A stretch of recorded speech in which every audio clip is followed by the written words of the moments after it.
Hello BookTube, my name is Elizabeth. Welcome to my channel, Bouquins and Books. Since we are in the middle of the Cloak and Dagger Christmas and of the Agatha Christie is Missing Readathon, I thought I would do the Hercule Poirot mystery book tag. It was created originally by Alice from the channel Alice and the Giant Bookshelf, and I will of course leave a link to her video in the description box below.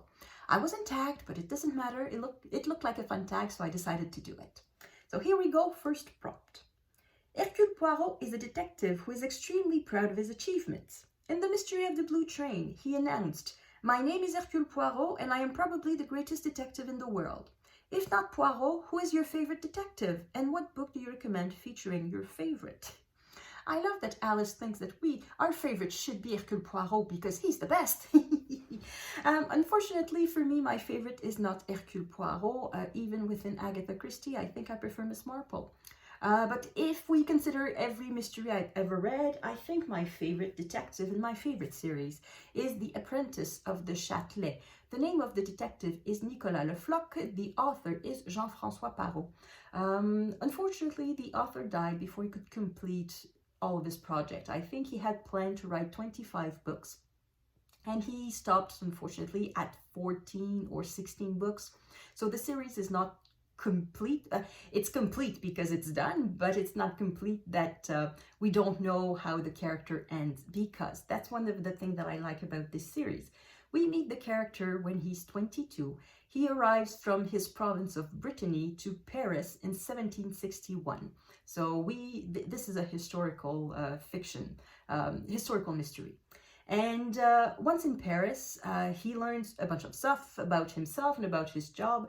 And between each book, we jump about 2 years. So by the last book, we are just before the French Revolution. And it would have been fascinating to see how the main character would have navigated the French Revolution, because he has a bit of foot in both camps.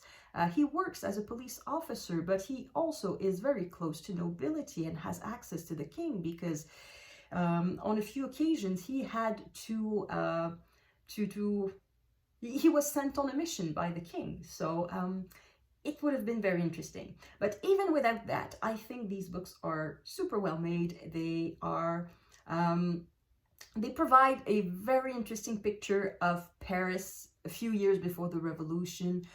We see the nobility and the rich people, but we also see the poorest people, the misery and the abject poverty of certain parts of Paris.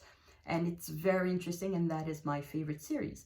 In English, I think only the first 6 have been translated so far. I don't know if they are still translating the rest, because I know the first one was published in the US in 2013 only, when this was published in 2000. So it's normal that they should be a bit behind, but I don't know if they are stopped at 6 because that's where they are, or if it's because they didn't sell enough and they will not go any further.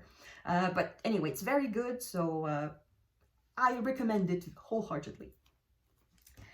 Question number 2. Hercule Poirot famously uses his little grey cells to solve cases. Have you ever solved an Agatha Christie mystery? If yes, which one?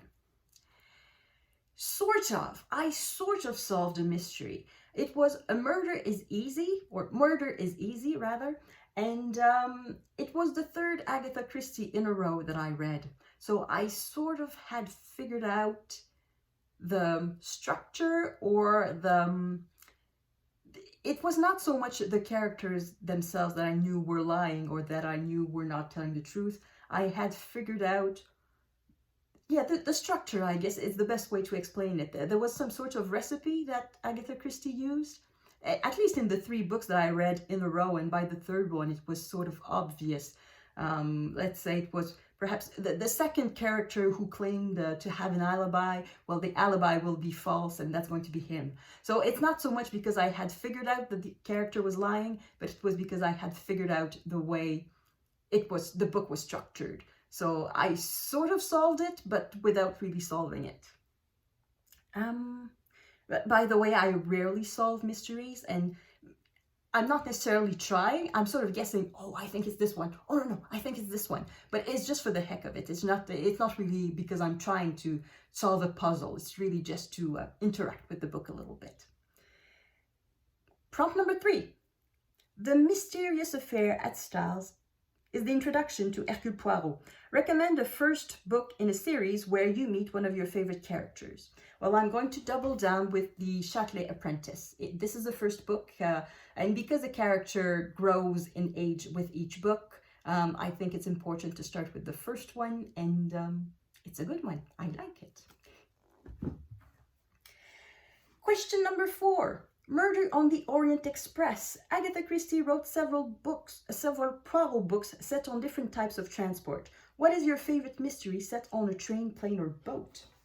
It would be a mystery translated from the Japanese. This is Tokyo Express by Matsumoto. And as the title says, it's about people who die on a train. 2 people, if I remember correctly. Yeah, a double suicide. But is it really a double suicide? And to solve the mystery, the investigator has to study timetables, train timetables, and where the train was on the platform, what you could see from which platform. And it's all about the train timetables. And it's a very good one. I have not read anything else by Matsumoto, but I think I should because I really like this one. So this is one to watch out for. Question number 5.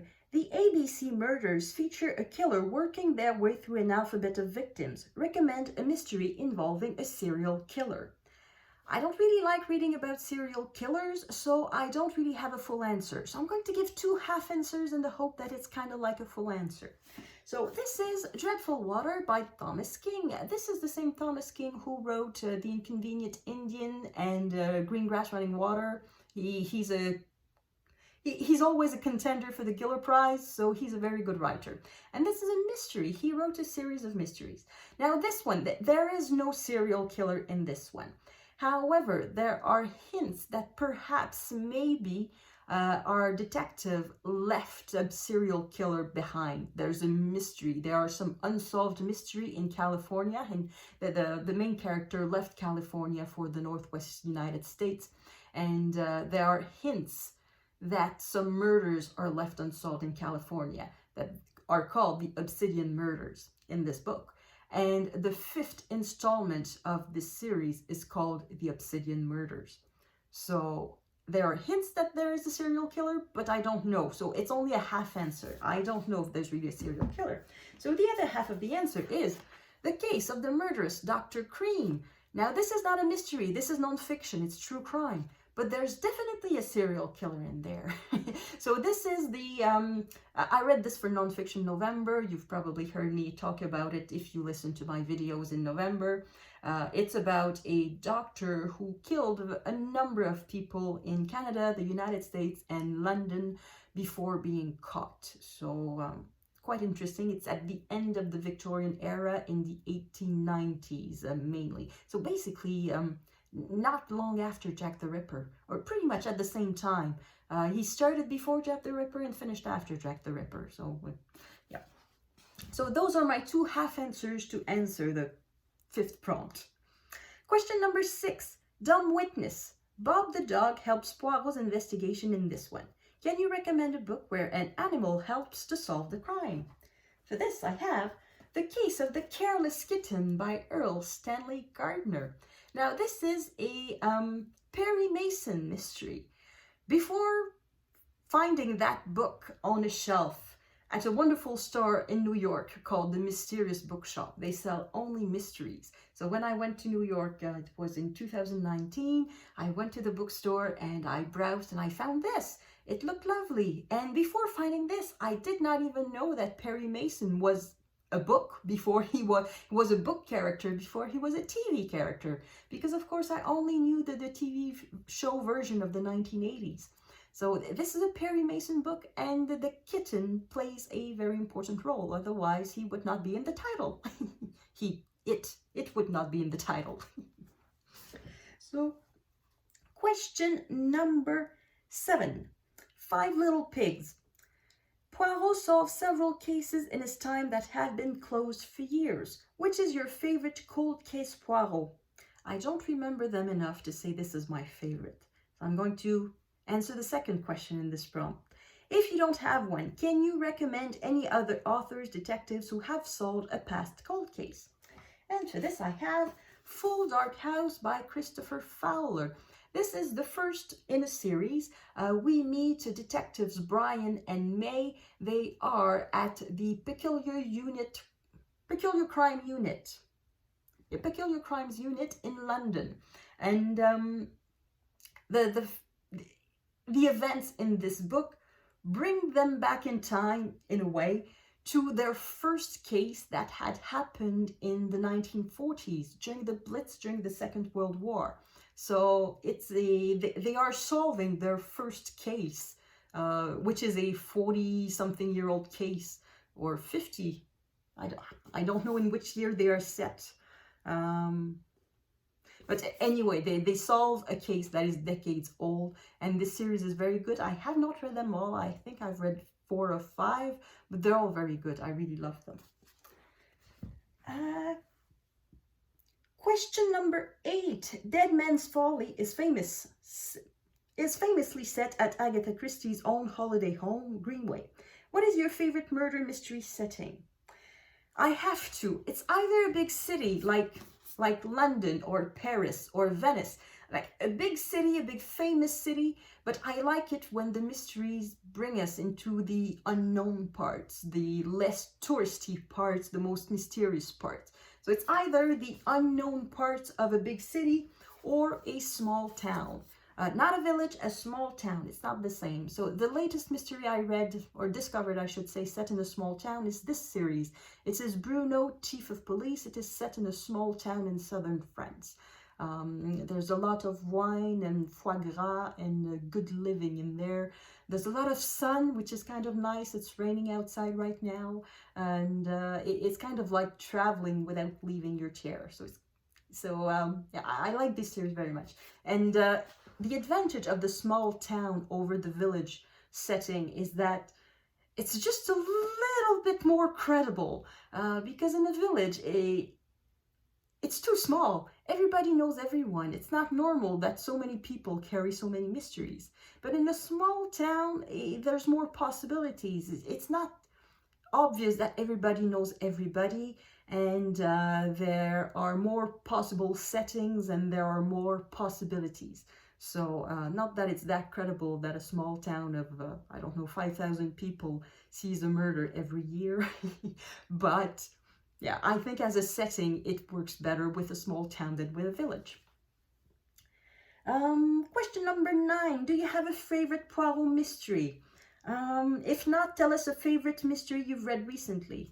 I think I'm going to say The Murder of the Orient Express. It's the most famous, probably for a reason. It's not necessarily the best Agatha Christie, and it may not be even the best Poirot, but it's the one that sticks in your mind the longest. So I guess for that reason, it's kind of the best Poirot. As for the one that I've read recently, for Cloak and Dagger Christmas, I am reading Brother Catfall. This is an omnibus book. There are 3 in there. I already read, at the beginning of December, I read The Leper of St. Giles, and now I'm reading the 3rd book in this one, which is The Virgin in the Ice. I'm not very far in the last one. I'm about 50 pages in. I still have 120 pages to go. But I really like this series. It's in a small town in the Middle Ages, Shrewsbury, and yeah, Brother Catfall is a very nice character. It's a monk who has had a life before going to the abbey, so he has a bit of knowledge of the world more than the people around him, and that makes a very interesting contrast. So this is a series I like very much. And last question, how many Poirot books have you read? If you've not read any or haven't read many yet, which one do you plan to read next? I don't know how many I read, because I read, most of the Agatha Christie I read was before I wrote down the books that I read. So I read them when I was 12 to 20 years old. And I read many. I know that I read many. The other problem is that I cannot just go by recollection. Oh yes, I remember this one, that one. Because I've seen all of the TV adaptations with David Suchet.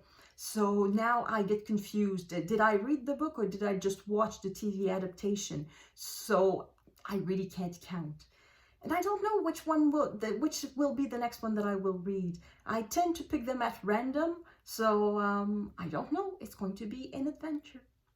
So that was the last tag. I'm not going to tag anyone because I don't know enough people who read mysteries and have time to answer this in this very busy period. So I'm just going to say, if you want to do this tag, please consider yourself tagged. And thank you everyone for watching. I will see you in the next video. À la prochaine!